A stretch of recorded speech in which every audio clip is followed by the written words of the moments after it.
शत्रुघ्न सिन्हा ने कांग्रेस में शमूलियत इख्तियार कर ली है। नाज़रीन, आगे बढ़ते हैं। अनंतनाग पार्लिमानी हल्के से दिल्ली के एक बाशिंदे एडवोकेट शम्स ख्वाजा ने अपने कागजात नामजदगी इलेक्शन रिटर्निंग अफसर अनंतनाग के दफ्तर में दाखिल किया है। इस मौके पर उन्होंने जहां कश्मीर में इंतखाबात लड़ने का अपना एजेंडा वाज़े किया, वहीं उन्होंने दफा 370 को हिंदुस्तानी आईन का एक मुस्तकिल हिस्सा करार दिया है। उन्होंने कहा कि अगर वो अनंतनाग से पार्लियामेंट के लिए मुंतखब होते हैं तो वो सबसे पहले पार्लिमानी अराकीन और मुल्क के अवाम को दफा 370 और 35A के बारे में मुकम्मल जानकारी फराहम करेंगे। वाज़ेह है कि अभी तक उनके कागजात नामजदगी को इल्तवा में रखा गया है और आज इस सिलसिले में रिटर्निंग अफसर अपना फैसला सुनाएंगे।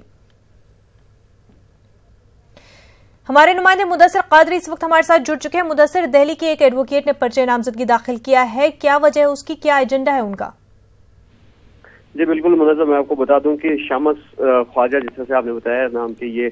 शख्स हैं जो सुप्रीम कोर्ट लॉयर हैं, तो उन्होंने कागजात नामजदगी दाखिल किए हैं अनंतनाग पार्लिमानी निशस्त के लिए, जो कि जनूबी कश्मीर के 4 अजला पर ये निशस्त मुश्तमिल है। तो उन्होंने इस जो उनका एजेंडा है, जिस तरह से हमारी बात हुई है उनसे, तो सबसे पहले उनका ये कहना है कि जो कश्मीर की मौजूदा सियासी सूरत हाल है या मौजूदा सूरत हाल है, तो उसके तनाजुर में उन्होंने अपने कागजात नामजदगी जो दाखिल किए हैं और वो एक एम्बेसडर बनना चाहते हैं कश्मीर के, जो कि पूरे मुल्क में जिस तरह से कश्मीर के बारे में जो अफवाहें फैलती है या फिर कश्मीर के बारे में जो राय कायम हुई है, तो उस राय के तनाजुर में उन्होंने अपने कागजात नामजदगी दाखिल किए हैं। और उनका साफ तौर पर यह कहना है कि अगर वो पार्लियामेंट के लिए मुंतखब होते हैं तो सबसे पहले वो जो पार्लिमानी अरकान है तो उनको इस बारे में आगाह करेंगे कि वाकई तौर पर जो आर्टिकल 370 या दफा 35A है, तो वो हकीकी तौर पे उसकी साख्त क्या है। तो उनसे जिस तरह से हमने पूछा कि क्या ये कॉन्स्टिट्यूशनल वायलेशन हो रही है, तो उनका साफ तौर पर ये कहना है कि अगर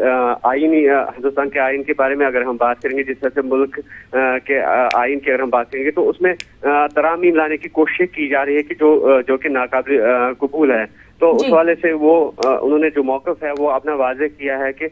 कश्मीर में जो सियासी उथल पुथल भी है तो उसको वो ठीक करना चाहते हैं। उनकी ये दिली ख्वाहिश है कि कश्मीर के वो एम्बेसडर बन के यहाँ से निकल जाए। तो आप देखना ये होगा कि क्या वाकई तौर पर उनके जो कागजात नामजदगी है उनको मंजूर किया जाता है। हालांकि कल जो सिक्योरिटी की तारीख थी वो कल लास्ट डेट थी, तो उसमें जो 19 उम्मीदवार थे उन्होंने जो कागजात नामजदगी दाखिल किए थे, तो 19 में से जो 15 है, 15 के कागजात नामजदगी मंजूर किए गए हैं और